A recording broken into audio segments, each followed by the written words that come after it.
ministro do Supremo Tribunal Federal, Gilmar Mendes, reconheceu a constitucionalidade do decreto presidencial assinado pelo presidente Lula no seu primeiro dia de governo, que limita o acesso de armas de fogo no país. Mais de 1 milhão de armas entraram em circulação durante o governo de Jair Bolsonaro. E armamentos de particulares mais do que dobraram no país durante a gestão Bolsonaro. Sobre essa questão em política armamentista, nós falamos agora com Roberto Uchoa, policial federal e conselheiro do Fórum Brasileiro de Segurança Pública. Olá, Roberto Uchoa, tudo bem? Prazer em falar contigo. Seja bem-vindo ao Revista Brasil TVT. O prazer é meu estar aqui com vocês. Muito obrigado. Uchoa, vamos falar deste decreto presidencial que limita o acesso de armas à população.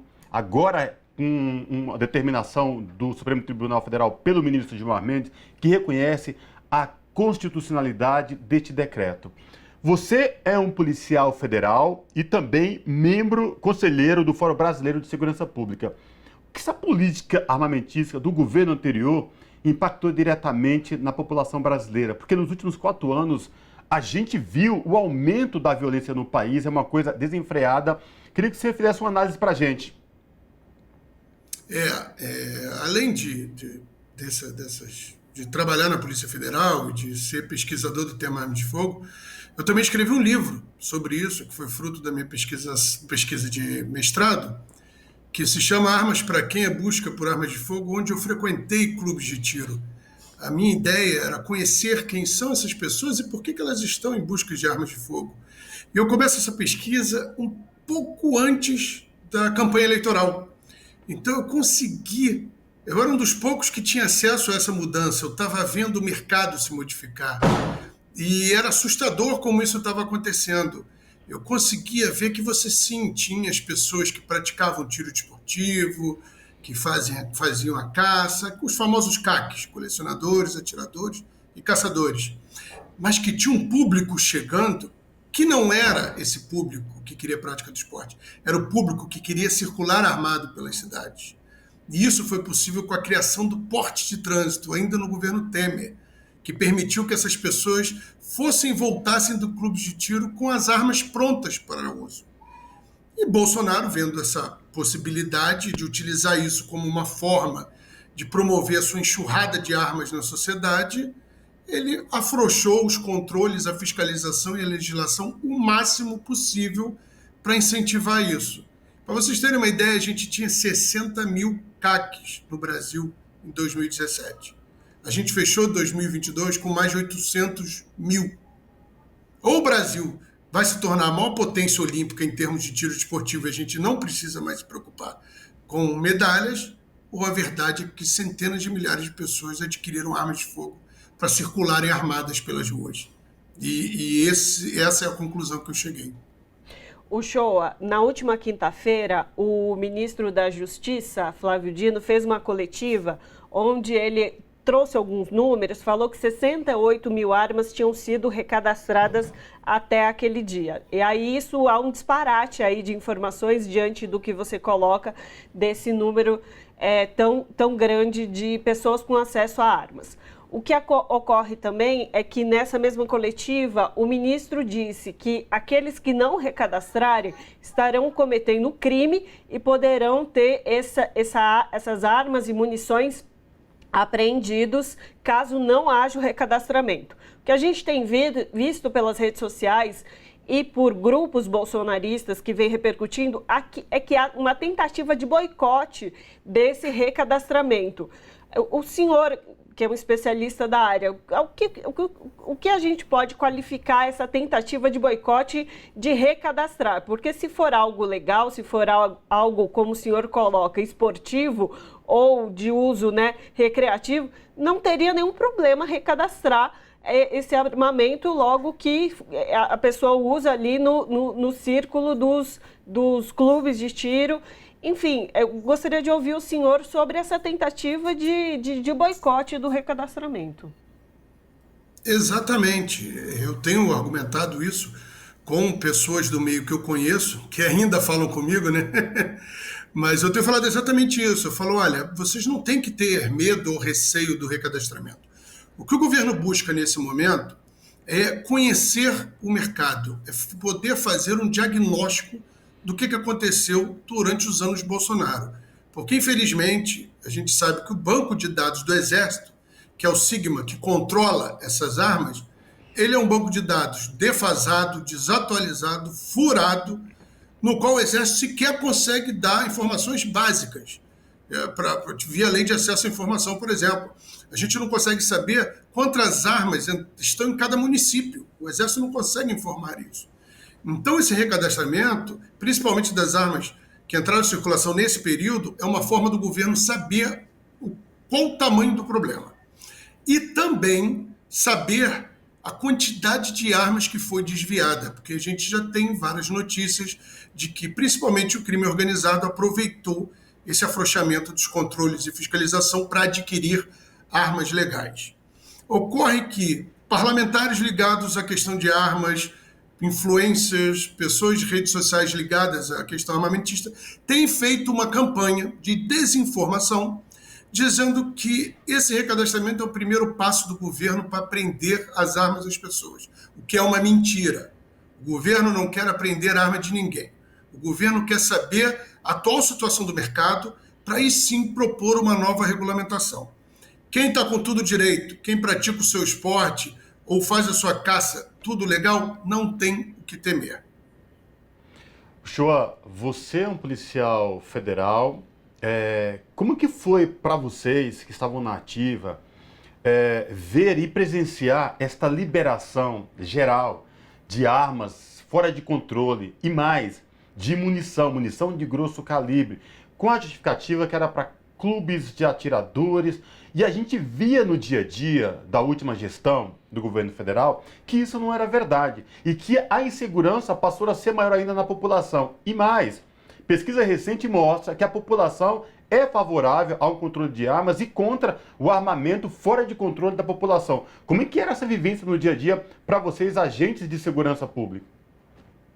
O interessante é que eu fui chefe do Sinarme na delegacia, onde eu trabalhava durante 5 anos, de 2015 a 2020. Então eu observei esse crescimento, essa mudança, e foi o que me levou a fazer pesquisa acadêmica sobre o tema. Eu queria entender o que estava acontecendo. E foi preocupante por 2 pontos. Primeiro, porque eu compreendi que não era uma questão de defesa pessoal. Infelizmente, apesar de haver um discurso do qual eu discordo, de que armas de fogo proporcionam maior segurança, já que várias pesquisas acadêmicas apontam justamente o contrário, que a arma de fogo ela fragiliza quem tem a arma, quem está próximo de quem tem a arma e a sociedade no entorno. Muitas pessoas estavam usando essa narrativa para adquirir armas. E na minha pesquisa, eu descobri algo muito interessante. Na região onde eu fiz a pesquisa, onde mais se adquiriam armas de fogo, não eram nos locais mais violentos, eram nos locais mais seguros da cidade. Eram condomínios fechados, prédios residenciais com segurança privada. E ali eu consigo mostrar o quê? Que não se trata de segurança pública, se trata de poder. E aí vem a flexibilização. O que acontece? O governo Bolsonaro ele proporcionou que, por exemplo, um atirador desportivo pudesse adquirir até 60 armas de fogo, uma pessoa. 180 mil munições por ano. 20 quilos de pólvora, que permitiriam a recarga de 40 mil cartuchos. Cada CAC se tornou, potencialmente, dono de um arsenal, maior que delegacias de polícia. Então, foi um número que preocupou a todos, uma quantidade de armas de fogo que entrou em circulação que fragilizou a todos. Eu vou te dar um exemplo. Nós tivemos, no início de 2022, uma operação da Polícia Federal, onde o alvo era um CAC, mas os policiais não sabiam por quê. Porque eles não tinham sequer acesso ao sistema do Sigma do Exército. Foram cumprir o mandado de busca e apreensão por lavagem de dinheiro, o que significa que não era um alvo potencialmente violento. Quando chegaram, foram recebidos a tiros. Um policial federal tomou 2 tiros de carabina. Não faleceu. A pessoa foi presa. Sabe o que a pessoa alegou? Que ele achou que aquelas viaturas pretas e vários homens de preto da Polícia Federal eram criminosos indo em busca de suas armas de fogo. Isso é uma prova cabal de como isso fragiliza todos, fragiliza a segurança pública também. Isso sem falar no Roberto Jefferson, que eu não preciso explicar, todo mundo sabe o que aconteceu. Agora vocês imaginem se cada pessoa começar a receber as forças do Estado dessa forma. Então não consigo entender como profissionais de segurança pública, alguns infelizmente apoiam esse tipo de política. Bom o senhor ter trazido o caso do Roberto Jefferson, porque o senhor vinha falando e me veio à mente o caso dele, porque inclusive onde ele estava, na casa, no estado que ele estava, ele não tinha autorização para ter o armamento naquele local. O armamento dele, a autorização que ele tinha como CAC, que já é duvidosa pela quantidade de armamento que ele tinha, inclusive armamento pesado, era em outro estado, se eu não me engano, no Rio de Janeiro. E de fato, assim, houve um libera geral no governo Bolsonaro e esse caso de Roberto Jefferson, inclusive desse transporte do armamento, coloca para a gente essa falta de controle que houve neste governo e a tentativa agora é restabelecer uma normalidade e que as forças de segurança pública tenham conhecimento e acesso a essas informações, até mesmo para evitar, como o senhor colocou, que o crime organizado tenha acesso a armas que foram legalizadas de alguma forma? É uma tentativa. Eu acho que esse decreto, o que ele fez? Ele congelou o mercado. Ele falou, olha, a partir de agora, ninguém vai se registrar como CAC, ninguém vai adquirir arma de fogo como CAC e nenhuma loja ou clube de tiro vai ser registrado. Ele paralisou o mercado. As pessoas que querem adquirir para defesa pessoal junto à Polícia Federal, continuou tudo normal. Porque o governo entende que a Polícia Federal, na sua parte, tem um trabalho mais eficaz na questão da fiscalização e controle. E aqui não é desmerecer os militares. A questão é o seguinte, os militares tinham um orçamento, como eu disse, para fiscalizar 60 mil CACs. Você multiplicou essa quantidade por mais de 12 vezes durante 4 anos. E o orçamento dos militares diminuiu.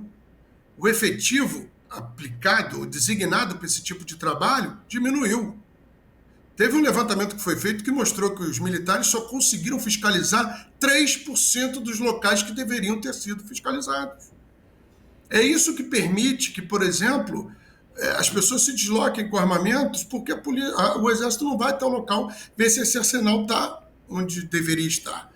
É isso que permite, por exemplo, que tenha uma operação da Polícia Federal agora, ontem ou anteontem, junto com o Exército, que mostrou que numa cidade de Nova Iguaçu, lojas de armas estavam vendendo armas de forma ilegal. Dezenas de armas foram apreendidas, milhares de munições. A gente tem um diagnóstico de que temos um problema. O governo vai ter que enfrentar como resolvê-lo. No meu entendimento, é o ideal que o governo está fazendo? Não, é um primeiro passo. Mas eu acho que o governo vai ter que enfrentar isso, porque nós não temos mais o mercado de armas de fogo que tínhamos em 2003, quando entrou o Estatuto de Desarmamento. Eu acho que não bastará voltarmos à era pré-Bolsonaro. Eu acho que a gente vai ter que modernizar, porque o Brasil ele tem uma forte indústria armamentista, nós somos o terceiro maior exportador de armas leves do mundo, gera milhares de empregos, gera divisa, nós temos milhares de lojas, se eu não me engano, foram abertas 1.600 lojas de armas. Clubes de tiro em 2021 abriu mais de um por dia. São milhões de armas de fogo em circulação, os CACs são mais de 800 mil. Precisamos de um órgão que tenha como finalidade fiscalizar esse mercado como um todo. Não dá mais para ter uma divisão entre Polícia Federal e Exército. A gente precisa tratar esse mercado com a seriedade que ele demanda, principalmente por sermos um país que sofre com uma epidemia de violência por armas de fogo. Principalmente violência de feminicídio com armas de fogo sem controle, o grande número de feminicídio aumentou drasticamente. Roberto, nosso tempo está acabando. Eu quero que você fale para a gente agora, vamos fazer uma propaganda desse livro, dessa pesquisa. É possível ter acesso a essa pesquisa? E o livro, por favor, falar do livro, o nome do livro. Um prazer, eu tenho um orgulho desse trabalho. O livro se chama Armas para Quem? A busca por armas de fogo. Está à venda em e-book, nas lojas, pesquisar consegue. Na editora Dialética também consegue adquirir. É um trabalho interessante porque no início trato como é que é a relação do Brasil com armas. Inclusive o fato, que pouca gente sabe, mas que as armas de fogo na década de 80 eram vendidas em lojas de departamento no Brasil. Muito se fala que isso acontece só nos Estados Unidos, mas no Brasil tinha. Do lado da vara de pescar, você comprava um revólver, você comprava uma pistola. A gente já viveu esse descontrole. Eu trago também essa questão sobre quem são as pessoas que estão comprando armas, mostrando que são homens, brancos, de classe média alta, aquele padrão que a gente já imagina, mas que ali está comprovado. E principalmente eu trago o debate, opiniões contra e a favor do armamento. Porque eu acho que o objetivo do livro não é impor uma opinião, é fazer com que o leitor entenda, compreenda e ele chegue à sua conclusão. Se é contra ou se é a favor, mas que tenha subsídios para isso. E eu agradeço muito porque isso foi fruto de uma pesquisa acadêmica.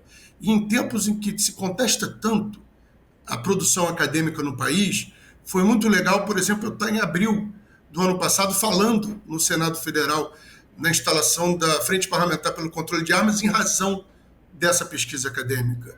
Então, isso é legal para a gente reafirmar que a ciência, sim, ela tem impacto na sociedade e é através dela que a gente consegue promover as mudanças. Fica aí, então, a referência para quem quiser se aprofundar no assunto e ter maiores informações sobre esse estudo realizado pelo Roberto. Então, conversamos com o Roberto Uchoa, que é policial federal e conselheiro do Fórum Brasileiro de Segurança Pública. Roberto, muitíssimo obrigada pela sua participação conosco aqui hoje. Eu que agradeço o convite. Precisando, estou às ordens. Abraço, até a próxima. Um abraço, gente.